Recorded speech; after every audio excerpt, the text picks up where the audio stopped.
As-tu déjà entendu parler du seul péché que Dieu ne pardonne pas?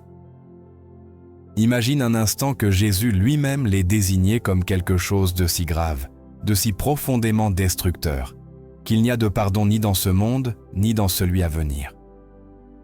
Ce péché ne ferme pas seulement les portes du ciel, mais il éteint également la seule flamme capable de te guider vers le salut. Ce qui est encore plus alarmant, c'est que beaucoup le commettent sans s'en rendre compte, et lorsqu'ils ouvrent enfin les yeux, il peut être déjà trop tard. Oserais-tu l'ignorer, sachant que ton âme est en jeu pour l'éternité? Aujourd'hui, tu vas découvrir la vérité sur ce péché si sérieux, si profond, que notre Seigneur a considéré comme impardonnable. Un péché qui peut sceller ton destin éternel, si tu n'en comprends pas l'essence et si tu ne restes pas spirituellement vigilant. Ce message n'est pas destiné à n'importe qui. Il est pour toi, qui cherche la lumière, qui sent que Dieu frappe à ta porte, qui sait au plus profond de ton être que cette vidéo n'est pas apparue dans ta vie par hasard. Tu ne te trompes pas. Si tu entends ceci, c'est parce que l'Esprit Saint veut t'alerter, te secouer et te protéger avant qu'il ne soit trop tard. Une révélation puissante t'attend aujourd'hui. Une révélation que le Seigneur souhaite t'offrir et qui pourrait changer le cours de ta vie éternelle. Nous allons plonger dans l'un des sujets les plus énigmatiques et redoutés des Saintes Écritures, mais qui, en même temps, est une clé révélatrice pour ceux qui désirent vivre dans la pureté et ne pas risquer de franchir un point de non-retour. Au cours des prochaines minutes, tu découvriras quel est ce péché, comment il se manifeste, ce qui le provoque et surtout, comment tu peux l'éviter pour toujours. De plus, l'avant-dernière leçon que je vais partager avec toi aujourd'hui pourrait être cette clé spirituelle qui préservera ton âme et celle de tes proches d'une éternité perdue. C'est quelque chose que seul Dieu peut te révéler. Mais cela ne portera de fruit que si tu écoutes avec tout ton être et si tu gardes ton cœur totalement ouvert à cette parole. Avant de continuer, je veux te demander quelque chose d'important. Laisse un commentaire avec une phrase qui scellera spirituellement ton engagement envers ce message. Écris « Esprit Saint, guide mes pas ». Ce ne sont pas seulement de belles paroles, mais une affirmation empreinte d'un pouvoir céleste. Et chaque fois que quelqu'un laisse un commentaire, ce message atteint d'autres personnes qui en ont un besoin urgent. En le faisant, tu deviens un instrument du Seigneur pour ouvrir les yeux de ceux qui sont spirituellement aveugles. Donne également un « j'aime » à cette vidéo, car cela permet à ce message d'atteindre ceux qui perdent leur foi, leur paix, leur communion avec Dieu, sans comprendre pourquoi. Pour comprendre la gravité du péché que Jésus a déclaré impardonnable, nous devons remonter au moment précis où il a prononcé cet avertissement solennel. Ce n'était pas une phrase lancée au hasard, ni une leçon improvisée. Cela s'est produit après un miracle grandiose, une intervention divine qui a révélé ce qui se trouvait dans le cœur de ceux qui étaient présents. Il est devenu parfaitement clair qui était ouvert à la vérité et qui, avec un cœur endurci, la rejetait avec froideur et obstination. L'histoire que tu vas entendre n'est pas une simple narration de l'Évangile. C'est un moment chargé de gloire, de mystère et d'un avertissement qui a fait trembler des générations entières de croyants. Un récit qui commence par un acte de grâce céleste, mais qui se conclut par l'une des mises en garde les plus sévères jamais prononcées par Jésus. Tout a commencé avec un jeune homme. Il n'était pas comme les autres. Son corps, son esprit et son âme étaient natés prisonniers d'une obscurité inexplicable par des moyens humains. Un esprit malin le dominait complètement. Il lui avait volé la vue, lui avait ôté la parole, réduisant son existence à un silence douloureux. Il vivait emprisonné dans son propre corps, enveloppé par des ombres que lui seul semblait voir, isolé, souffrant sans répit. Sa famille, brisée par l'angoisse, l'a conduit devant Jésus. Il n'avait pas de certitude, mais un cœur épuisé qui criait pour de l'espoir. Au milieu d'une foule expectante, dans une atmosphère lourde d'anxiété et d'émerveillement, Jésus s'est approché du jeune homme. Il n'a pas prononcé de longs discours. Il n'a pas demandé d'explications. Avec un regard rempli de compassion, il a parlé avec l'autorité que seul le ciel confère et a ordonné à l'esprit malin de s'éloigner de lui. En un instant, l'obscurité s'est dissipée. L'esprit a fui et comme si une barrière invisible s'effondrait, les yeux du jeune homme se sont ouverts. La lumière l'a inondé. Sa bouche, scellée depuis des années, s'est libérée. Pour la première fois depuis longtemps, il a parlé, il a vu, il a respiré la liberté.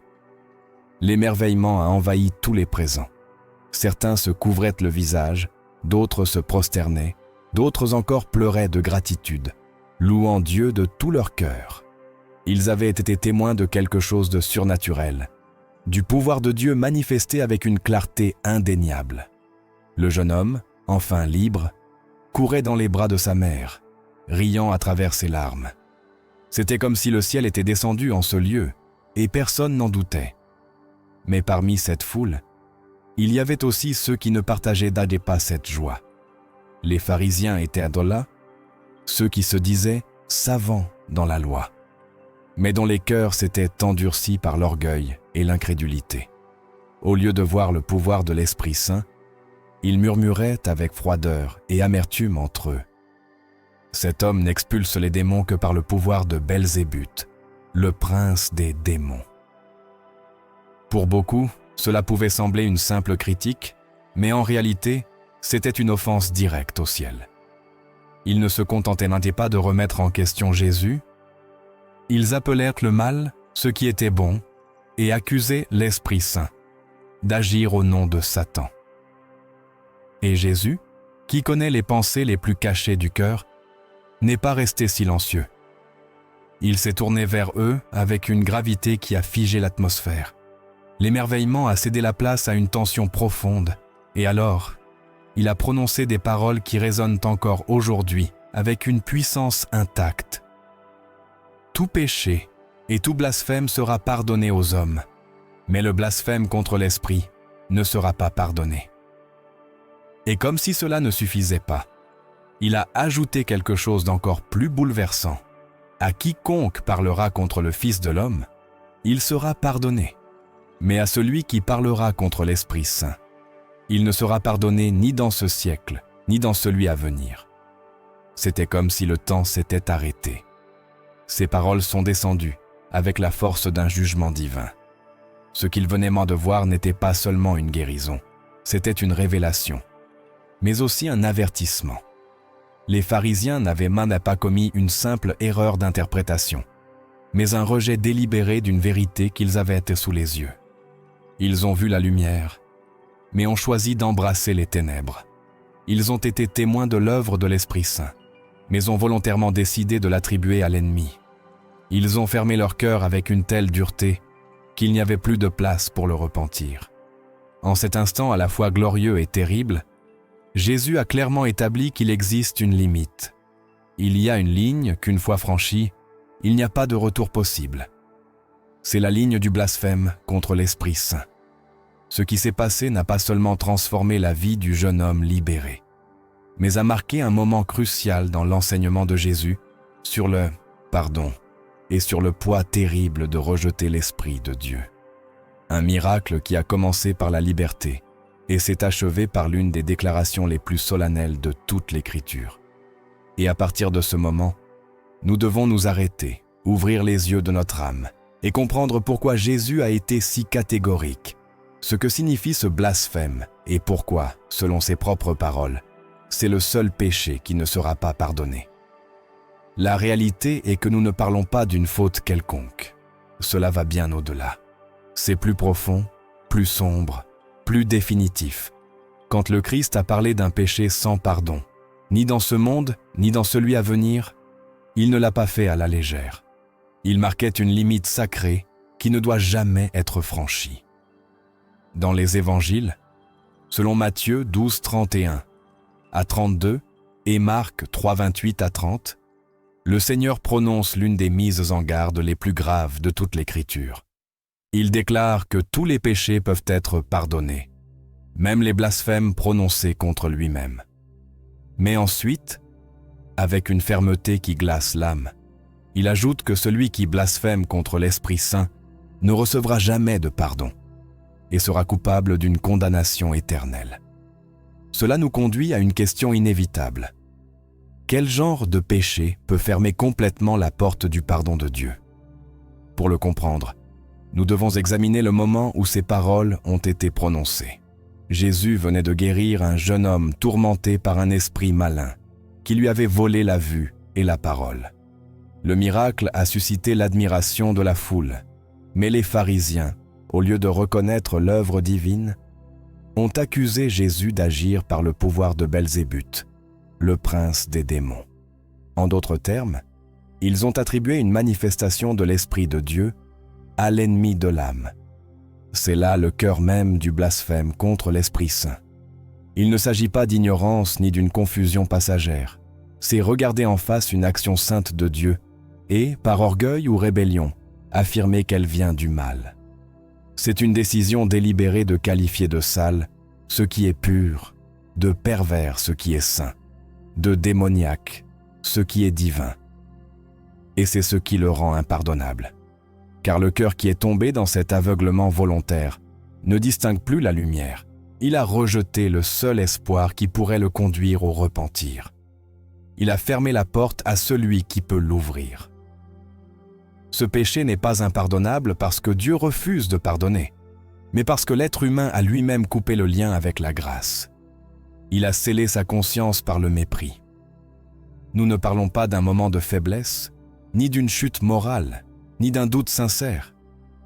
Nous parlons d'une corruption interne, d'un choix qui naît d'une âme empoisonnée, qui connaît la vérité mais la qualifie de mensonge, qui voit la lumière mais choisit les ténèbres, qui entend la voix de l'esprit et la déclare impure. C'est une trahison envers le ciel, un renoncement volontaire à ce qui est saint. Et il y a quelque chose d'autre qui secoue le cœur. Ce péché ne surgit pas du jour au lendemain. C'est le fruit d'un processus, d'une trajectoire d'endurcissement qui se dessine peu à peu. Chaque fois qu'on rejette l'appel de l'esprit, chaque fois qu'on méprise la vérité, chaque fois qu'on justifie ce qui est mal, on arrive à un point où l'âme ne peut plus voir le bien. Le péché sans pardon n'est pas une déclaration isolée, c'est un chemin choisi. C'est pourquoi il est si important de comprendre de quoi il s'agit, car beaucoup pensent être loin de le commettre, alors qu'en réalité, ils s'en approchent pas à pas sans s'en rendre compte. Et c'est là le plus grand danger, ignorer le risque. Comprendre cette vérité n'est pas seulement un exercice théologique, c'est une urgence spirituelle. C'est un appel à examiner notre intérieur avec honnêteté, à scruter nos pensées, nos paroles, nos attitudes, à nous demander sincèrement si nous marchons vers la lumière ou si nous lui résistons. Car dans notre relation avec l'Esprit Saint, il n'y a pas de terrain neutre. Soit nous lui rendons gloire, soit nous l'éteignons. Connaître la nature de ce péché n'est que le début. Il faut aller plus loin. Il faut regarder sans détour la gravité spirituelle de rejeter ce que l'Esprit Saint accomplit. Car il ne s'agit pas d'une erreur théologique mineure. Ce n'est pas une émotion mal exprimée. C'est tourner le dos à la source de tout pardon, de toute grâce, de toute transformation. Dans Hébreux 10, 29, nous trouvons une affirmation qui fait trembler les entrailles. De combien pire châtiment pensez-vous que sera jugé digne celui qui aura foulé aux pieds le Fils de Dieu, tenu pour profane le sang de l'alliance par lequel il a été sanctifié, et outragé l'esprit de la grâce. Cela n'est pas une mise en garde symbolique, c'est une trompette qui résonne depuis le ciel. C'est une signalisation pour l'âme de chaque croyant. Car lorsqu'une personne en arrive à mépriser l'œuvre de l'Esprit Saint, elle ne rejette pas n'importe quoi. Elle touche à ce que Dieu a révélé de plus sacré à l'humanité. Elle déshonore le sacrifice du Fils à la croix. Et elle le fait non pas par ignorance, mais avec une pleine compréhension. Ce n'est pas une faute innocente, c'est un choix conscient. C'est voir la lumière avec clarté et pourtant la qualifier de ténèbres. C'est contempler un miracle et l'attribuer à l'adversaire. C'est entendre le murmure de l'esprit et lui fermer la porte avec détermination. Ésaïe 5:20. le disait déjà avec une voix prophétique. Malheur à ceux qui appellent le mal bien et le bien mal, qui changent la lumière en ténèbres et les ténèbres en lumière. C'est précisément l'attitude du cœur qui commet ce péché. Il pervertit la vérité, la renverse, rejette ce qui est saint, s'élève contre ce qui est céleste. Et ce qui le rend si dangereux, c'est que ce rejet endurcit l'âme, émousse la sensibilité et éloigne le désir de revenir en arrière. L'Esprit Saint est celui qui convainc l'être humain du péché, de la justice et du jugement. C'est lui qui réveille le cœur, qui brise la dureté avec sa tendresse, qui appelle au repentir. Si quelqu'un ferme son oreille à l'Esprit de grâce, qui pourra alors le pousser au repentir ? Qui le tirera de sa léthargie spirituelle? Qui ouvrira les yeux qu'il a lui-même scellés par sa volonté? La gravité de ce péché ne réside pas dans sa forme extérieure, mais dans le fait qu'il bloque le seul chemin qui mène à la restauration. L'âme, en rejetant délibérément l'esprit, éteint la seule lampe capable d'éclairer le chemin du retour. Cet acte ne brise pas seulement la communion avec Dieu, il détruit la possibilité même de restauration. Car le cœur ne ressent plus, l'humilité s'est évaporée, la foi s'est dissoute. Il ne reste qu'un abîme froid, une conscience endormie, une âme qui a fermé sa dernière porte au ciel. Et cela, frères, devrait nous faire trembler, non pas d'une peur aveugle, mais d'une révérence vivante, car cela nous révèle que le péché impardonnable ne naît pas de paroles imprudentes ou d'un doute passager. C'est une attitude de l'âme qui se forme avec le temps, avec chaque rejet répété, avec chaque mépris de la voix qui appelle. C'est pourquoi nous devons nous examiner avec sérieux, nous demander : est-ce que j'écoute l'Esprit ? Est-ce que je réponds avec humilité lorsqu'il me corrige ? Est-ce que je reconnais son œuvre ? Ou est-ce que je lui résiste en me justifiant, en l'ignorant ? Car le plus grand danger n'est pas l'acte du péché lui-même, mais d'arriver au point où l'on ne ressent plus son poids, où l'on vit comme si de rien n'était, où la voix de l'Esprit s'éteint lentement, jusqu'à ne plus être entendue. Et c'est pourquoi, plus que jamais, nous devons ouvrir nos yeux, réveiller nos âmes et retrouver avec urgence cette sensibilité qui nous maintient vivants devant Dieu. Car tant que l'Esprit parle, il y a de l'espoir. Mais s'il s'éteint, qui pourra nous rallumer ? En poursuivant l'exploration de cet enseignement si profond, une question surgit, troublant l'âme de nombreux croyants sincères. Pourquoi Jésus a-t-il affirmé qu'on peut blasphémer contre lui, le Fils de l'homme, et recevoir encore le pardon, mais que le blasphème contre l'Esprit Saint ne sera pas pardonné ? À première vue, cela peut sembler contradictoire, voire sévère, mais en réalité, cela cache une vérité spirituelle que nous devons saisir avec clarté. Quand Jésus parle de lui-même comme le Fils de l'homme, il embrasse pleinement sa condition humaine. Il n'est pas venu dans une majesté céleste visible, mais en chair, dans la fragilité. Il a vécu parmi nous, a connu la fatigue, le rejet, la pauvreté. Beaucoup ne l'ont pas reconnu comme le Messie, non pas parce qu'ils étaient rebelles de cœur, mais parce que son apparence simple, son origine modeste et sa manière d'enseigner ne correspondaient pas aux attentes religieuses de l'époque. Son humanité était un obstacle pour beaucoup. C'est pourquoi, lorsqu'il était suspendu à la croix et qu'il a prié en disant « Père, pardonne-leur, car ils ne savent pas ce qu'ils font ». Luc 23, 34. Il montrait la profondeur de sa miséricorde. Beaucoup des offenses dirigées contre lui venaient de cœurs confus, de perceptions limitées, de peurs non résolues. Rejeter le Fils de l'homme, dans bien des cas, était le fruit d'une vision obscurcie. Mais lorsqu'il s'agit de l'Esprit Saint, la réalité change complètement, car l'Esprit ne vient pas avec un visage ou une histoire humaine. Il agit au plus profond de l'être humain, touchant le cœur, avec une clarté que seul le ciel peut offrir. Ce n'est pas une force extérieure ni une émotion passagère, mais une conviction profonde qui révèle le péché, manifeste la justice et indique le jugement, comme il est exprimé dans Jean 16, 8 à 9. C'est comme une lumière qui s'allume en nous, une voix sereine mais ferme qui nous confronte à la vérité. Lorsqu'une personne décide de rejeter l'esprit, elle ne le fait pas par simple ignorance de ce qui se passe à l'extérieur, mais parce qu'au fond de son âme, elle reconnaît la vérité et choisit de lui fermer la porte. Pécher contre le Fils peut avoir sa racine dans l'ignorance, dans un manque de compréhension. Mais pécher contre l'esprit n'est plus de l'ignorance, c'est un choix conscient. C'est regarder la vérité céleste en face et pourtant embrasser le mensonge. C'est voir la sainteté et lui tourner délibérément le dos. C'est plus qu'une erreur, c'est un acte de rébellion consciente. C'est pourquoi notre Seigneur a prononcé cet avertissement avec une telle clarté, car tant que l'Esprit agit, il y a de l'espoir.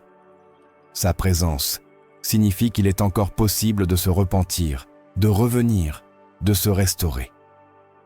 Mais si une personne persiste à ignorer cette voix, si elle éteint sa conscience, si elle s'enferme dans son propre orgueil au point de ne plus entendre l'Esprit, qui pourra alors la convaincre?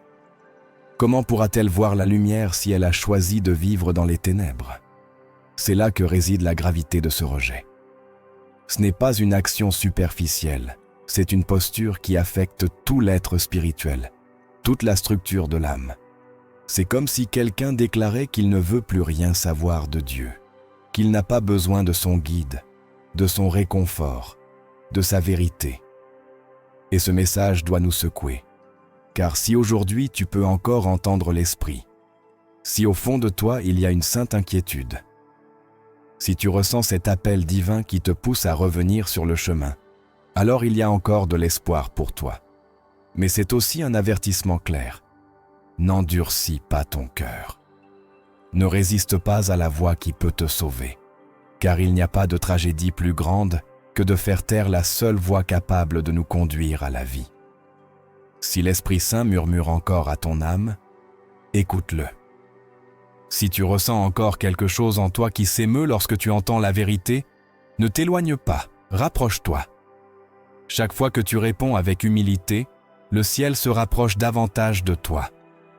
Mais chaque fois que tu ignores cet appel, tu fais un pas de plus vers l'obscurité. C'est le moment. Aujourd'hui, pas demain. Aujourd'hui, tant que tu peux encore ressentir, ouvre ton cœur. Embrasse la vérité que Dieu place devant toi. Rejeter l'Esprit Saint n'est pas simplement une réaction impulsive, c'est une décision qui naît de l'âme.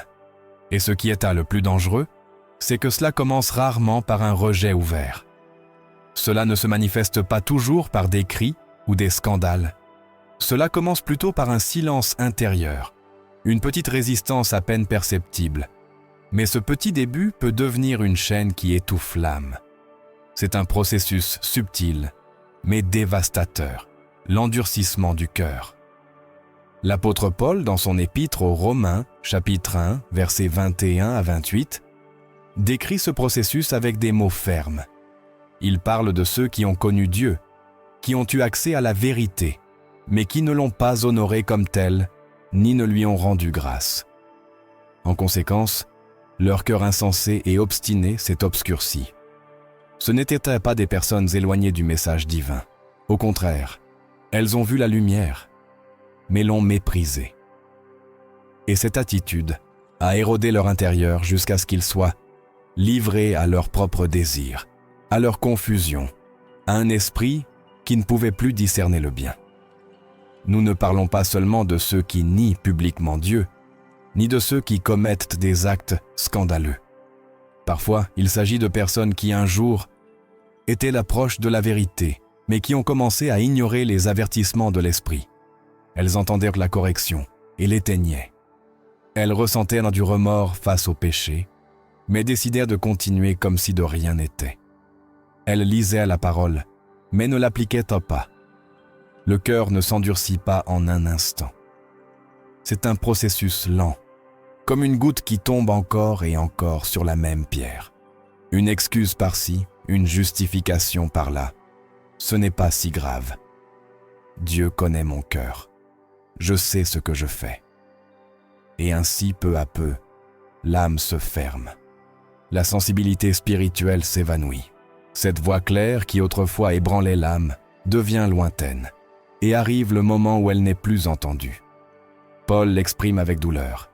Dieu les a livrés, non pas parce qu'il a cessé de les aimer, mais parce qu'ils ont persisté à fermer leurs oreilles. Lorsqu'une personne insiste à vivre loin de la lumière, Dieu, dans sa justice, permet à cette âme de marcher dans sa propre obscurité, non pas comme une punition arbitraire, mais comme une conséquence inévitable. L'âme s'habitue tellement à dire non à l'esprit qu'un jour, elle ne peut plus dire oui. Et à cet instant, la décision est scellée. C'est ce qui rend le péché impardonnable si alarmant. Il n'apparaît pas comme un blasphème scandaleux dès le début, mais s'infiltre lentement, comme une série de décisions petites, apparemment inoffensives. Chaque fois que quelqu'un ignore la voix de l'Esprit Saint, son cœur s'endurcit un peu plus. Et si ce schéma n'est pas arrêté à temps, arrive le moment où la conscience cesse de répondre. La parole ne touche plus l'âme, la prière ne bouleverse plus, et la personne a franchi un seuil qu'elle ne savait même pas exister. Ce processus peut se produire en ce moment même chez quelqu'un qui se considère croyant, qui participe activement à une église, qui connaît la Bible. C'est pourquoi il est absolument nécessaire de s'arrêter et de s'examiner. Savoir ne suffit pas. La véritable question est, est-ce que j'écoute l'Esprit Saint? Est-ce que je permets qu'il transforme mon intérieur? Ou, sans m'en rendre compte, suis-je en train d'étouffer la seule voix qui peut me sauver? L'âme ne se perd pas par une chute soudaine, mais par une série de décisions indifférentes. Mais si aujourd'hui tu ressens encore une inquiétude dans ton fort intérieur, si quelque chose en toi s'émeut en entendant cet avertissement, alors il n'est pas trop tard. L'Esprit Saint frappe encore à la porte de ton cœur, et tant que cette porte n'est pas complètement fermée, l'espoir reste vivant. Écoute sa voix avant que le silence ne devienne ton état permanent. Quand le cœur commence à s'endurcir, cela ne se remarque pas toujours au premier coup d'œil. L'un des aspects les plus dangereux du péché impardonnable est précisément celui-ci. Tu peux marcher droit vers lui sans t'en rendre compte. C'est pourquoi il est si important de reconnaître les signes précoces que nous résistons à l'Esprit de Dieu, non pas pour vivre dans la peur, mais pour nous réveiller et corriger notre chemin avant de franchir cette ligne invisible dont il n'y a pas de retour. Dans Actes 7:51, Étienne parle avec une clarté percutante au peuple d'Israël, leur disant « Hommes au cou raide et incirconcis de cœur et d'oreille, vous résistez toujours à l'Esprit Saint, comme vos pères, vous aussi. » Il ne s'adressait pas à des gens qui n'avaient jamais entendu parler de Dieu. Il parlait à ceux qui connaissaient dans la loi, des personnes religieuses qui, pourtant, étaient devenues insensibles à la correction divine. C'était une attitude héritée, profondément enracinée, une habitude de fermer le cœur chaque fois que Dieu parlait. Résister à l'esprit peut commencer par quelque chose d'aussi simple que justifier un péché que l'on ne tolérait pas auparavant. Peut-être que ce qui te faisait pleurer autrefois ne te touche plus. Peut-être que tu ne ressens plus le besoin de te repentir, car la voix qui t'inquiétait autrefois a été réduite au silence. Ou peut-être parce que tu as toi-même choisi de l'ignorer. Paul le dit dans Éphésiens 4:30. « N'attristez pas l'Esprit Saint de Dieu, par lequel vous avez été scellés pour le jour de la rédemption. » Ce verset renferme une vérité puissante. L'Esprit Saint peut être attristé, il peut être rejeté, il peut être ignoré. Et quels sont les signes que nous résistons à son œuvre? L'un d'eux est l'auto-illusion. Penser que tout va bien simplement parce que tu assistes fidèlement à l'église, lis la parole ou participes à un ministère. Mais Dieu n'évalue pas ton emploi du temps. Il regarde ton cœur. Un autre signe est la perte de sensibilité spirituelle. Si tu peux pécher et continuer ta journée comme si de rien n'était, sans conviction ni douleur, c'est parce que quelque chose en toi s'est éteint. Si tu trouves des excuses pour justifier des attitudes que tu sais ne pas plaire à Dieu, si tu fais taire cette voix intérieure qui t'exhorte, alors tu es déjà en train d'éteindre l'esprit. La résistance se manifeste aussi sous des formes plus subtiles. comme le rejet des conseils sages, l'indifférence face à une prédication qui te confronte, ou le refus de recevoir une parole prophétique qui touche tes zones les plus sombres. Dans ces moments, tu ne discutes pas avec des personnes, tu fermes la porte à l'esprit qui veut te restaurer. Un autre signe alarmant est la froideur spirituelle. La présence de Dieu ne te touche plus. La prière a perdu son sens. L'adoration n'est plus qu'une habitude. La parole a cessé de t'enflammer intérieurement. La passion que tu avais s'est évanouie. Et bien que tu continues à faire ce qui est incorrect extérieurement, à l'intérieur, tu te vides, peu à peu. Tout cela n'est pas un simple malaise émotionnel, c'est un avertissement du ciel. C'est Dieu te disant que ton âme est en danger, car lorsque la voix de l'Esprit Saint s'éteint, aucune autre voix ne peut prendre sa place. Lui seul peut nous guider vers toute la vérité. Lui seul peut nous convaincre de péché. Lui seul peut nous soutenir. Résister à lui, même par de petites décisions, c'est commencer un chemin vers le silence. Un silence spirituel qui peut devenir éternel. Si tu reconnais l'un de ces signes dans ta vie, ne ferme pas les yeux, n'endurcis pas ton âme. Ce n'est pas un jugement. C'est une preuve d'amour, un appel de l'Esprit Saint qui frappe doucement à la porte de ton cœur. Il ne crie pas, il n'envahit pas. Il appelle avec tendresse, attendant que tu répondes avant que sa voix ne se perde dans les bruits du monde. Il est encore temps. N'éteins pas cette sensibilité qui reste en toi. Aujourd'hui est le jour pour revenir, tant que tu peux encore entendre sa voix. Beaucoup, lorsqu'ils parlent du péché impardonnable, se concentrent uniquement sur l'idée d'éviter des paroles offensantes envers l'Esprit Saint. Mais ce qui est en jeu est bien plus profond. Il y a un chemin silencieux, presque imperceptible, qui mène à cette déconnexion spirituelle. Cela se produit lorsque nous méprisons sans réfléchir, lorsque nous jugeons sans chercher d'abord la guidance du ciel, les œuvres que Dieu accomplit. Qualifier une œuvre spirituelle de fausse, de manipulée ou de démoniaque sans s'être d'abord prosterné en prière peut être une erreur aux conséquences plus graves que nous ne l'imaginons. Paul nous a laissé un enseignement urgent dans sa lettre aux Thessaloniciens, chapitre 5, versets 19 à 21. N'éteignez pas l'esprit, ne méprisez pas les prophéties, examinez tout, retenez ce qui est bon. Il y a ici une sagesse que nous devons embrasser. D'un côté, il nous est ordonné d'être prudents, d'examiner avec discernement, mais en même temps, nous sommes avertis de ne pas fermer la porte à l'esprit. En d'autres termes, ne laisse pas la peur te transformer en un juge insensible. Quand la peur d'être trompé est plus forte que le désir d'écouter Dieu, nous risquons de rejeter ce qui est véritablement sien. Jésus lui-même, dans Matthieu 7, nous exhorte à ne pas juger sans d'abord examiner notre propre cœur. Il n'interdit pas de discerner, mais il condamne le jugement superficiel, celui qui naît de l'orgueil, du légalisme, de cette attitude qui croit tout savoir. Et cela est particulièrement délicat lorsqu'il s'agit de manifestations spirituelles, car ce que tu ne comprends pas n'est pas nécessairement faux. Ce qui ne correspond pas à ton expérience ne vient pas nécessairement de l'ennemi. Nous avons vu tant de gens lever la voix contre des réveils, contre des prédicateurs oints, contre des paroles prophétiques, simplement parce qu'ils ne correspondent pas à leurs traditions ou à leurs attentes. Mais, et si ce qu'ils rejettent vient directement de l'esprit? Et s'ils répètent, sans s'en rendre compte, ce que les pharisiens ont fait avec Jésus? La peur de l'erreur ne peut pas nous conduire à nous fermer complètement. Car lorsque le scepticisme s'installe comme mode de vie, il ne protège pas, il détruit. Il éteint la flamme, nous enferme dans une prison d'incrédulité où rien de nouveau ne peut fleurir.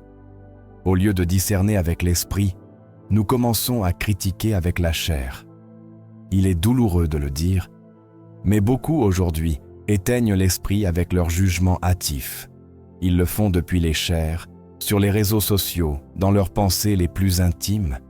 Ils se sentent défenseurs de la vérité, mais ils blessent l'esprit même qu'ils prétendent servir. Discerner n'est pas la même chose que condamner. Discerner exige humilité, prière, une dépendance totale envers le Seigneur. Discerner, c'est s'arrêter avant de parler et demander avec révérence « Seigneur, est-ce toi ?» C'est comprendre que ce qui est étrange n'est pas nécessairement faux, et que souvent, ce qui est nouveau de la part de Dieu dérange, car cela vient briser ce que l'homme a construit sans lui. C'est pourquoi il est essentiel d'avoir un cœur humble et disposé. Nous ne sommes pas appelés à tout accepter sans questionner, mais nous ne devons pas non plus tout rejeter par peur. Le bon chemin est de chercher chaque jour la direction de l'Esprit Saint et de ne pas nous laisser guider par nos craintes ou nos préjugés. Nous vivons dans une époque où le spirituel se confond avec le spectaculaire. Le surnaturel est présenté comme un spectacle de plus et non comme un signe du ciel. C'est pourquoi il est urgent que le croyant mature apprenne à distinguer entre ce qui est vrai et ce qui est faux. Car Jésus et ses apôtres nous ont déjà avertis que les derniers temps seraient marqués par des tromperies subtiles, si proches de la vérité qu'elles pourraient même égarer les élus. Dans Matthieu 24, Jésus dit clairement « Il s'élèvera de faux Christ et de faux prophètes. Ils feront de grands prodiges et des miracles au point d'égarer, s'il était possible, même les élus. » Il ne parle pas de supercheries grossières, mais de signes qui émeuvent, qui impressionnent, qui semblent authentiques. L'ennemi ne se présente pas comme un ennemi. Il se déguise, imite, trompe. C'est pourquoi l'apôtre Jean nous dit dans sa première épître, chapitre 4, verset 1, « Bien-aimés, n'ajoutez pas foi à tout esprit, mais éprouvez les esprits, pour savoir s'ils sont de Dieu, car plusieurs faux prophètes sont venus dans le monde. » La solution n'est pas de rejeter le spirituel. La réponse n'est pas de fermer le cœur au surnaturel. La clé est d'éprouver les esprits, d'examiner les fruits, de marcher main dans la main avec l'Esprit Saint, car c'est seulement ainsi que nous pourrons distinguer ce qui vient de Dieu de ce qui est une imitation. Pas avec peur, mais avec foi. Pas avec orgueil, mais avec révérence.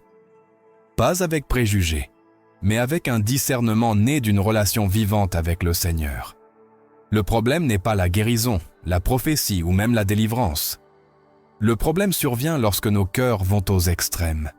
Il y a ceux qui, par peur d'être trompés, finissent par rejeter tout ce qui est spirituel. Ils voient une guérison et la qualifient de manipulation. Ils entendent une parole prophétique et l'étiquettent comme de la divination. Ils assistent à une délivrance et murmurent que c'est du théâtre. Cette attitude fermée et suspicieuse est celle que Jésus a confrontée chez les pharisiens, ceux qui, voyant de leurs propres yeux le pouvoir de Dieu, l'ont attribué à l'ennemi. Mais il y a aussi ceux qui croient n'importe quoi du moment que cela semble céleste. Ils suivent quiconque prononce le nom de Dieu avec une voix forte, applaudissent tout ce qui semble miraculeux et embrassent sans réserve chaque parole qui promet une bénédiction. Ils se laissent emporter par l'émotionnel, par le spectaculaire, sans s'arrêter pour examiner l'origine spirituelle de ce qu'ils voient. Les deux chemins sont erronés. Le premier éteint l'œuvre de l'esprit, le second ouvre la porte à la tromperie. La véritable voie est celle du discernement, cette capacité que seul l'Esprit Saint peut former en nous. Et ce discernement ne naît pas de la peur, mais d'une relation intime avec Dieu. Plus notre marche avec lui est profonde, plus nous devenons sensibles à ce qui procède de son esprit. Les miracles authentiques ne cherchent pas à susciter l'admiration, mais à glorifier le Christ. Ils n'exaltent pas l'homme, mais éveillent dans l'âme la conviction, la foi et l'obéissance.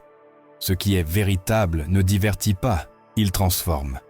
L'œuvre authentique de l'Esprit nous conduit à aimer davantage Dieu, à vivre dans la sainteté, à marcher dans l'humilité. Comment savoir si quelque chose vient de Dieu? Regarde son fruit. Cela t'a-t-il rapproché de Jésus ou t'a-t-il poussé à idolâtrer le prédicateur? Cela t'a-t-il conduit au repentir ou s'est-il contenté de flatter tes oreilles? Cela t'a-t-il rempli de paix ou t'a-t-il laissé avec une émotion vide? Tout ce qui est surnaturel n'est pas divin. et tout ce qui est inconfortable n'est pas faux. Nous devons prier, scruter la parole et implorer le discernement. Car en ces temps derniers, distinguer entre le vrai et le faux n'est plus un luxe, c'est une question de vie spirituelle. L'une des craintes les plus courantes parmi les croyants est la possibilité d'avoir commis le péché impardonnable. Beaucoup se demandent, et si je l'ai fait sans m'en rendre compte? Et si, dans un moment de douleur ou de faiblesse, j'ai dit quelque chose contre l'Esprit Saint? Ces inquiétudes ne sont pas rares. Elles naissent tant du désir sincère de ne pas blesser Dieu. Mais précisément pour cela, nous devons nous arrêter et comprendre clairement ce que dit la parole. Le péché contre l'Esprit Saint ne se produit pas par accident, ni par ignorance, ni comme résultat d'une émotion débordante. Ce n'est pas quelque chose que l'on commet par négligence ou par une parole mal dite sous pression. C'est beaucoup plus grave et plus conscient. Dans Marc 3h30, après avoir parlé du blasphème contre l'Esprit Saint, l'évangéliste ajoute, parce qu'il disait « Il a un esprit impur ». Jésus ne réprimandait pas une erreur passagère, mais une attitude préméditée, froide, empreinte de malveillance. Les pharisiens n'étaient entre eux pas confus. Ils savaient ce qu'ils voyaient. Ils savaient d'où venait le pouvoir. Mais ils ont néanmoins décidé de l'appeler satanique. C'est cette ligne qui rend le péché impardonnable. Le même principe se retrouve dans Hébreux 6, 4-6, où est décrite la condition de ceux qui, ayant été une fois éclairés, ayant goûté au don céleste, ayant eu part à l'esprit, et étant ensuite tombés. Cette chute n'est pas un simple faux pas. C'est un rejet conscient, une apostasie délibérée. C'est avoir connu profondément le Christ et pourtant lui tourner le dos. C'est mépriser la croix après avoir embrassé la grâce. Ce n'est pas une erreur, c'est une trahison. C'est pourquoi, si dans ton cœur tu ressens la crainte d'avoir offensé l'Esprit Saint, si cette possibilité te fait mal, si tu pleures à l'idée d'avoir pu l'attrister, cela est déjà un signe clair que tu n'as pas commis ce péché. Car celui qui a franchi cette ligne ne ressent plus, ne craint plus, ne pleure plus. Son cœur s'est endurci, ses oreilles se sont fermées, son âme ne répond plus à la voix de Dieu. Le péché impardonnable ne se commet pas avec des larmes.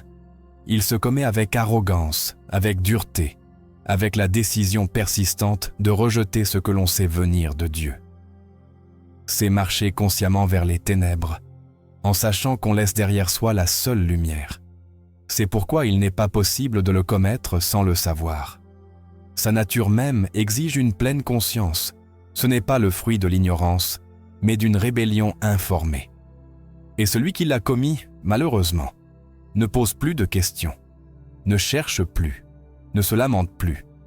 Mais si tu fais cela, c'est parce que la grâce t'appelle encore. Dieu n'est pas injuste et ne lance pas de condamnation pour un moment de faiblesse. Mais il regarde avec sérieux celui qui, connaissant la vérité, décide de l'ignorer et de la piétiner avec indifférence. Cela ne signifie pas que nous devons vivre dans une peur constante, craignant que chaque faux pas nous éloigne du ciel. Au contraire, cela nous invite à vivre avec un cœur docile, sensible à la voix de l'Esprit Saint, humble et prêt à répondre à son appel.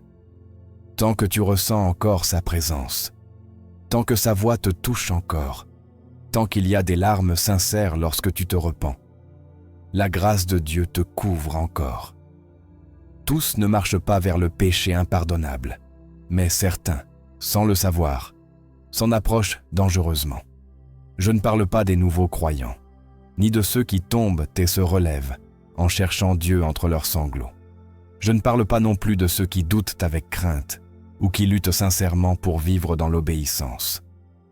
Le véritable danger réside chez ceux qui pensent bien la vérité, mais la rejettent avec froideur. Ce sont des hommes et des femmes qui, extérieurement, semblent pieux, mais qui, intérieurement, sont devenus durs.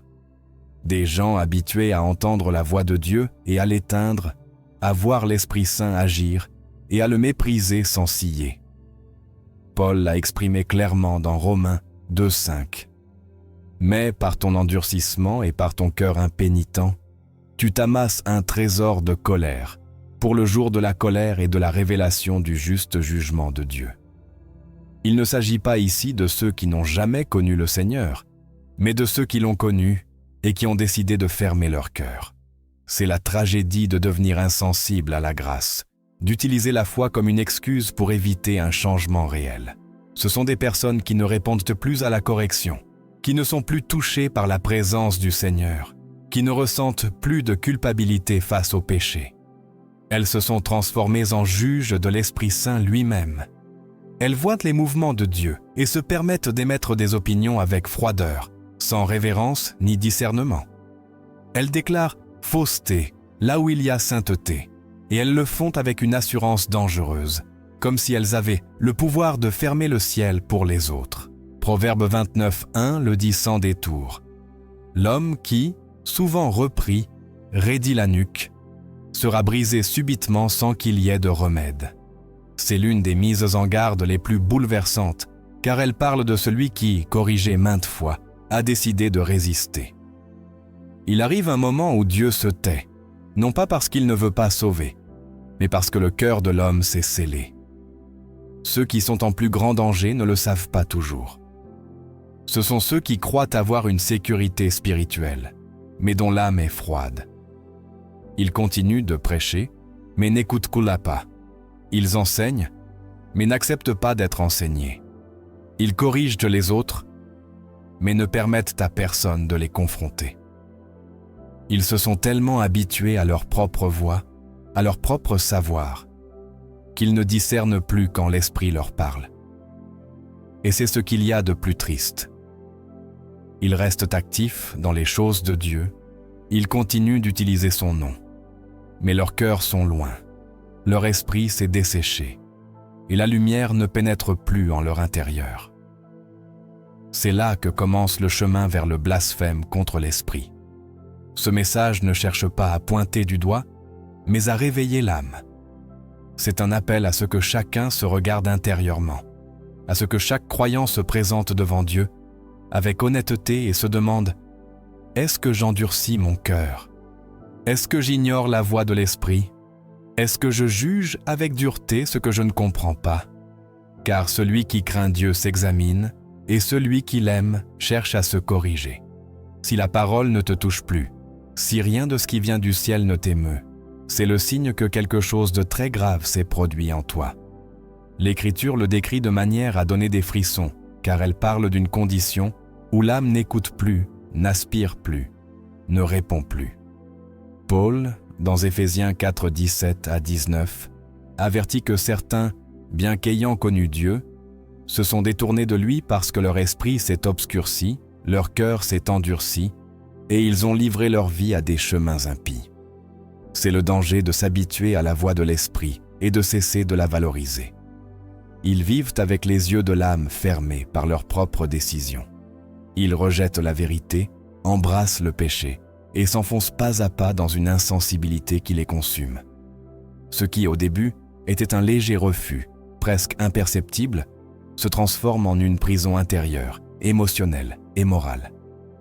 Ils ne ressentent plus de culpabilité, ne désirent plus changer, ne perçoivent plus le besoin de Dieu. Paul, dans sa lettre à Timothée, chapitre 4, verset 2, nous alerte sur cette réalité. Il parle de ceux qui, par hypocrisie et mensonge, ont atteint le point où leur conscience est cautérisée. Ils ne répondent plus au bien, ni à la voix divine, ni à l'appel urgent au repentir. Toute parole d'avertissement, toute correction fraternelle, tout témoignage vibrant, toute promesse divine tombe dans des oreilles sourdes. Ce qui autrefois leur arrachait des larmes ne les émeut plus aujourd'hui. Ce qui autrefois enflammait leur foi les laisse désormais indifférents. C'est ici que se cache le visage le plus sombre du blasphème contre l'Esprit Saint. Pas dans des paroles blessantes, mais dans un cœur qui a scellé ses portes. Pas dans des insultes criées, mais dans un silence froid à l'intérieur. On ne résiste plus à Dieu par une rébellion ouverte, mais par une apathie déguisée en routine. Quand la sensibilité spirituelle est perdue, Seul un acte radical de grâce peut provoquer un retour. La personne ne crie plus, n'écoute plus les conseils, ne se laisse plus toucher. Elle est convaincue qu'elle n'a pas besoin de changer. Elle croit que tout va bien alors qu'en réalité, elle marche vers l'abîme. Et ce qui était le plus tragique, c'est qu'elle ne s'en rend même pas compte. Mais si toi, qui écoutes ceci, ressens ne serait-ce qu'une gêne, une voix intérieure, une attention inexplicable dans ton âme, ne l'ignore pas.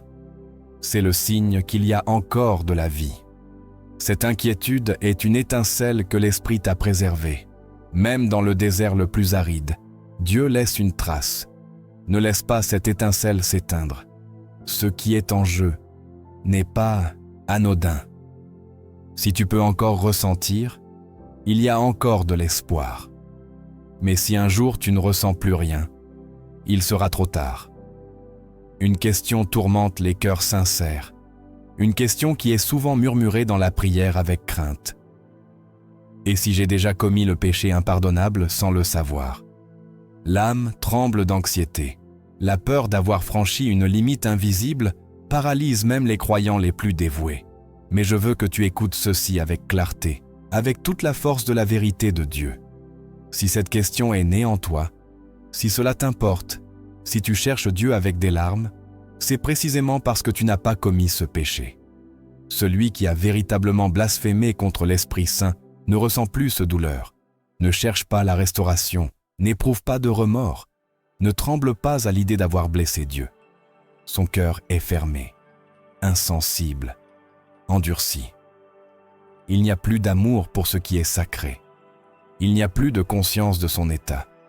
Il vit dans les ténèbres par son propre choix. Il a rejeté la seule voix qui pouvait le réveiller. Mais toi, tu n'es pas cette personne. Tu es ici. Tu écoutes dans cette parole. Tu cherches une direction. Tu désires la lumière. Et cela, bien-aimé de Dieu, est la plus grande preuve que ton cœur bat encore en sa présence, que son esprit te parle encore, te atteint encore, t'appelle encore. Dans le psaume 51, le roi David, après avoir commis un péché terrible, ne s'est pas caché, ne s'est pas justifié, ne s'est pas réfugié dans des paroles vides.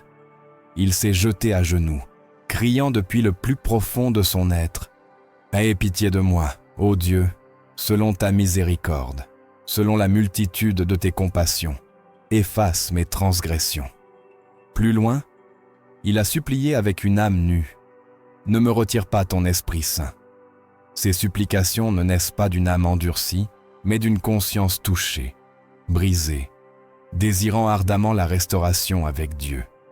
Et Dieu l'a entendu. Car Dieu ne méprise pas celui qui est contrit, il n'ignore pas celui qui se repent. Sa miséricorde est sans fin pour celui qui crie avec vérité. Dans la première épître de Jean, chapitre 1, verset 9, une promesse brille avec puissance. Si nous confessons nos péchés, il est fidèle et juste pour nous les pardonner et pour nous purifier de toute iniquité. Il n'y a pas de péché que le sang de Christ ne puisse laver, sauf le péché qui refuse d'être lavé. Si tu cries, si tu cherches, si tu es brisé, alors tu n'es pas de ceux-là. Ce message est pour toi qui luttes avec le poids de ta chute, pour toi qui portes dans ton âme la douleur de tes décisions, pour toi qui désires, avec des larmes, ressentir à nouveau le souffle de l'Esprit au plus profond de ton être. Aujourd'hui peut être le jour du retour. Aujourd'hui peut être le jour où le pardon frappe à ta porte. Aujourd'hui peut être le moment où tu ouvres ton cœur sans réserve. Confesse ton péché sans crainte et permets au pouvoir de Dieu de te restaurer complètement. Ne laisse pas la culpabilité te voler ton souffle. N'écoute pas cette voix qui te murmure que tout est perdu. La croix est toujours dressée. La grâce n'a pas cessé de couler. L'Esprit Saint n'a pas cessé de t'appeler. Et si tu peux encore l'entendre, si tu peux encore lui répondre, alors il y a de l'espoir. Cours aux pieds du Sauveur, lève les yeux vers le ciel, remets-lui ta vie une fois encore, et laisse son esprit t'envelopper de cette paix inexplicable qui transforme l'âme. Dieu n'a pas fini son œuvre en toi. Peu importe à quel point tu es tombé, Ce qui compte, c'est que tu peux encore lever les yeux et dire avec humilité « Seigneur, aie compassion de moi ». Et en le faisant, tu découvriras que ses bras ne se sont jamais fermés, que son amour ne s'est jamais éteint, que sa grâce est toujours disponible pour toi. Après avoir affronté tes peurs, ta culpabilité et cette pensée qu'il n'y a peut-être plus de retour en arrière, une question brûle dans le cœur. Comment revenir ? Comment retrouver le chemin du retour après une chute si profonde ? Comment guérir lorsque tu sens que tu as blessé le ciel lui-même ? Pour trouver la réponse, nous devons regarder l'un des disciples, les plus proches de Jésus, celui qui a juré fidélité jusqu'à la fin, mais qui a fini par le renier 3 fois, Pierre. Son histoire n'est pas seulement celle d'une chute douloureuse, mais le témoignage vivant que l'amour de Dieu peut atteindre même les cœurs les plus blessés. Quand Pierre a renié le Seigneur, il s'est effondré intérieurement. La Bible nous dit qu'en entendant le chant du coq, il est sorti et a pleuré amèrement. Ses larmes n'émanaient pas seulement un regret, c'était l'écho d'un cœur brisé, d'un homme qui avait échoué, mais qui aimait encore sincèrement son maître. Jésus, avec cet amour qui n'abandonne pas, n'a pas laissé Pierre sombrer dans sa culpabilité. Après sa résurrection, il est allé le chercher, non pas pour lui reprocher ses erreurs, mais pour le guérir. Dans Jean 21, 15, 17, nous voyons une scène qui touche l'âme. Jésus, près d'un feu, demande 3 fois à Pierre « M'aimes-tu » Ce n'était pas une coïncidence. Pierre l'avait renié 3 fois et maintenant il avait 3 opportunités de déclarer son amour. Chaque question était une invitation au pardon. Chaque réponse, une réaffirmation de son appel. Jésus ne l'a pas écarté pour sa faiblesse, il l'a réaffirmé comme pasteur. « Paie mes brebis », lui a-t-il dit. Il lui disait « J'ai encore besoin de toi. Tu es encore utile à mon œuvre. Tu peux encore me servir. » C'est cela, la grâce. Elle ne se contente pas de nettoyer. Elle restaure aussi la dignité, l'identité et le but. Le psaume 32 nous ouvre également les yeux sur le processus de guérison après la chute. David confesse « Tant que je me suis tu, mes os se consumaient, je gémissais tout le jour. J'ai reconnu mon péché, je n'ai pas caché mon iniquité. J'ai dit, je confesserai mes transgressions à l'Éternel, et tu as ôté la faute de mon péché. » Il n'y a pas de guérison dans le silence. Le début de la restauration arrive quand nous cessons de nous cacher et décidons de confesser, quand nous arrêtons de fuir et nous rendons à l'amour de Dieu. Peu importe jusqu'où tu es allé, combien de fois tu as trébuché, si tu as un repentir sincère, si ton cœur aspire encore à revenir, Jésus est prêt à te restaurer. Il ne cherche pas des gens parfaits, il cherche des cœurs honnêtes. Tu n'as pas besoin de revenir avec force, il suffit de revenir avec humilité. Il n'attend pas que tu sois propre pour t'approcher. Il t'appelle à t'approcher tel que tu es pour te purifier avec son sang. Se restaurer, ce n'est pas effacer le passé, c'est ne pas permettre au passé d'écrire le reste de ton histoire. C'est donner à la grâce le droit de commencer le prochain chapitre de ta vie. C'est croire que là où le péché a abondé, la grâce a surabondé. C'est accepter que Dieu n'a pas fini avec toi, que tu as encore un but, qu'il y a encore un appel sur ta vie, qu'il y a encore de l'espoir. Et si Pierre, après avoir renié Jésus, a été relevé comme une colonne de l'Église, toi aussi, tu peux être restauré. Il suffit de lui dire, comme Pierre l'a fait, « Seigneur, tu sais tout, tu sais que je t'aime. » Car cet amour, bien qu'imparfait, s'il est sincère, s'il naît d'un cœur brisé, est suffisant pour que Dieu commence une nouvelle œuvre en toi. Parler du péché impardonnable peut susciter chez beaucoup une profonde angoisse, mais c'est précisément au milieu de ce conflit de l'âme que brille une vérité glorieuse. Tant qu'il y a un cœur disposé à se repentir, il y a un Dieu disposé à pardonner. Et cet acte de repentir n'est pas une émotion passagère, ni une échappatoire superficielle face à la culpabilité. C'est bien plus que cela. C'est un retour vers le Père, avec une âme complètement exposée. avec des larmes sincères et un désir ardent de rentrer à la maison. Dans Luc 15, l'histoire du fils prodigue nous offre une image puissante du véritable repentir. Nous y voyons un jeune homme qui, aveuglé par son orgueil et sa soif d'indépendance, abandonne son père. Il exige sa part d'héritage et vit comme si son père n'existait plus. Il gaspille tout, perd tout, et finit dans la misère, nourrissant des animaux impurs et désirant manger leur nourriture. C'est à ce point de désolation que le miracle se produit. Le texte dit qu'il rentra en lui-même. C'est l'étincelle du véritable repentir. Ce n'est pas seulement se sentir mal, c'est ouvrir les yeux de l'âme, se souvenir de qui tu es et à qui tu appartiens. Ce jeune homme n'a pas seulement reconnu son erreur, il s'est levé, s'est mis en route vers son père, a préparé ses mots, non pas pour se défendre ou chercher des excuses, mais pour confesser sa faute. « Père, j'ai péché contre le ciel et contre toi. Je ne suis plus digne d'être appelé ton fils. » Il n'a rien exigé, n'a posé aucune condition. Il voulait simplement être à nouveau près de son père, même en tant que simple ouvrier. Mais la réaction du père a tout changé. Il l'a vu de loin, a couru vers lui, l'a embrassé, l'a couvert de vêtements neufs, l'a restauré, a organisé une fête pour son retour. C'est le cœur de notre Dieu. Il ne prend pas plaisir à condamner, mais à restaurer. Comme le dit Ésaïe 1er18, « Venez et plaidons, dit l'Éternel.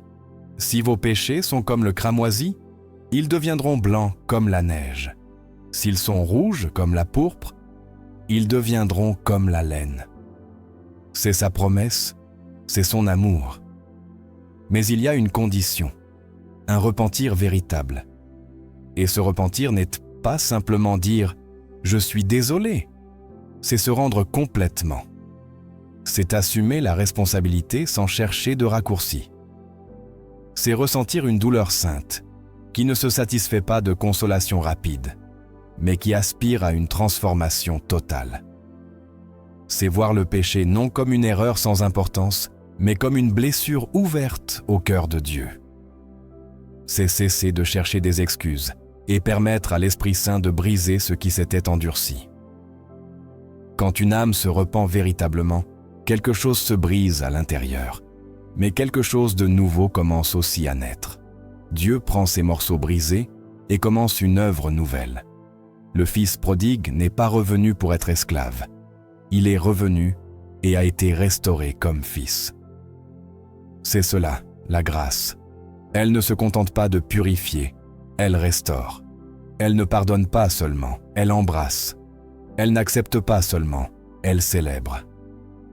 Beaucoup vivent encore sous le poids du passé parce qu'ils ne comprennent pas le pouvoir du véritable repentir. Ils marchent avec la culpabilité, la honte, la peur, imaginant un Dieu qui les observe avec sévérité. Mais quand un cœur se rend, le ciel s'incline.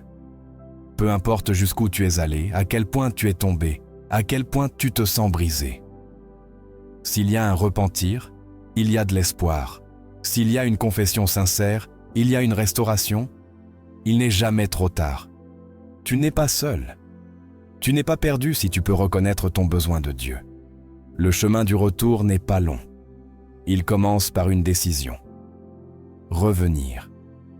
Et au moment où tu fais ce pas, le Père court déjà à ta rencontre, car son amour ne s'épuise jamais. Sa grâce n'a pas de fin, et son pardon attend celui qui, avec un cœur contrit, décide de rentrer à la maison. Et lorsque nous comprenons la gravité du péché qui peut nous éloigner de l'Esprit Saint, une question vitale surgit inévitablement. Comment pouvons-nous éviter d'éteindre cette flamme divine dans notre vie? Quelles décisions devons-nous prendre chaque jour pour vivre dans une communion vivante avec lui? Il ne s'agit pas seulement d'avoir peur d'échouer. Il s'agit de choisir intentionnellement de nourrir cette présence avec ce qui la renforce et de nous éloigner résolument de ce qui l'éteint. Dans Galates 5, Paul le dit sans détour, « Marchez selon l'esprit, et vous n'accomplirez pas les désirs de la chair. » Il ne parle pas d'un élan occasionnel ni d'une émotion passagère. Il parle d'un mode de vie. Vivre selon l'Esprit, c'est prendre une décision quotidienne, que notre priorité sera de plaire à Dieu, que nos pensées, nos actions, nos désirs et nos décisions seront guidés par sa voix, sa vérité, sa direction. Et cette décision naît au plus profond du cœur, mais se manifeste dans le quotidien. C'est maintenir une vie de prière constante, non pas comme un fardeau religieux, mais comme un dialogue vivant avec celui qui nous guide. C'est apprendre à faire une pause au milieu du tumulte quotidien pour écouter cette voix douce qui murmure à l'âme et nous guide. C'est voir chaque instant de la journée comme une nouvelle opportunité de se rapprocher de Dieu. Car l'Esprit Saint ne se limite pas au temple. Il habite dans le cœur de celui qui lui donne un espace sincère. Dans Romains 12, Paul nous donne une direction claire. Offrez vos corps comme un sacrifice vivant, saint, agréable à Dieu. Et il ajoute, ne vous conformez pas au siècle présent, mais soyez transformés par le renouvellement de votre intelligence. Cet appel est à une remise sans réserve, à ne pas adopter les modes de pensée du système qui nous entoure, à ne pas être modelé par une culture étrangère à la vérité de Christ. La transformation spirituelle n'arrive pas par hasard.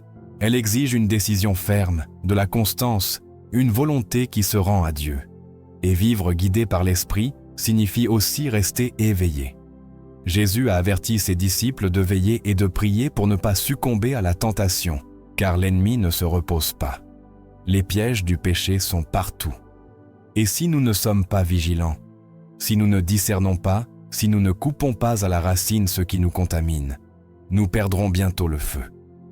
On ne peut pas flirter avec le péché et prétendre que la flamme de l'esprit continue de brûler. La sainteté n'est pas une punition. C'est une barrière protectrice. C'est le terrain où l'esprit se meut avec liberté et puissance. Une autre décision essentielle est de rester enraciné dans une communauté de foi. L'isolement spirituel est un terrain fertile pour que le cœur se refroidisse. Mais lorsque nous marchons aux côtés d'autres croyants, lorsque nous nous encourageons, nous corrigeons et nous édifions les uns les autres, nous nourrissons la flamme que Dieu a allumée en nous. L'Esprit Saint se manifeste puissamment au milieu de l'unité du corps de Christ. Nous n'avons pas été conçus pour vivre cette foi dans la solitude. Et oui, il est aussi impératif de s'éloigner radicalement du péché. Il ne suffit pas d'éviter l'évidence. Il faut couper avec tout ce qui éteint le feu intérieur, les relations qui nous contaminent, les habitudes qui se cachent, les formes de divertissement qui souillent l'âme, les attitudes qui attristent l'esprit. Chaque décision a un poids. Chaque choix modèle l'état de notre cœur. Si nous aspirons à vivre remplis de sa présence, nous devons purifier l'autel où il habite. Mais nous ne sommes pas seuls dans cette bataille. Dieu a placé son esprit en nous et nous a équipés d'outils pour rester fermes. La prière, la parole, la communion, l'obéissance. Ce n'est pas un chemin facile, mais c'est un chemin glorieux. Chaque pas que nous faisons nous rapproche davantage de la lumière. Chaque acte d'obéissance est une expression d'amour. Et ce qui est le plus beau, c'est que nous n'avançons pas par peur, mais par amour. Car lorsque quelqu'un a été touché par l'Esprit, il ne désire plus faire demi-tour. Il aspire seulement à vivre près de sa voix, à rester sensible à sa direction, à déborder de son pouvoir. C'est le désir le plus profond de l'âme régénérée. Ne jamais éteindre l'esprit, mais brûler chaque jour avec plus d'intensité pour la gloire de Dieu. Et si tu es arrivé jusqu'ici, permets-moi de te dire quelque chose du plus profond de mon âme. Tu es spécial. Tout le monde ne le fait pas. Beaucoup s'arrêtent à mi-chemin, distraits par les urgences du quotidien, vaincus par la fatigue ou emportés par la superficialité qui domine ces temps. Mais pas toi. Tu as choisi d'écouter jusqu'au bout, et cela en dit long sur toi.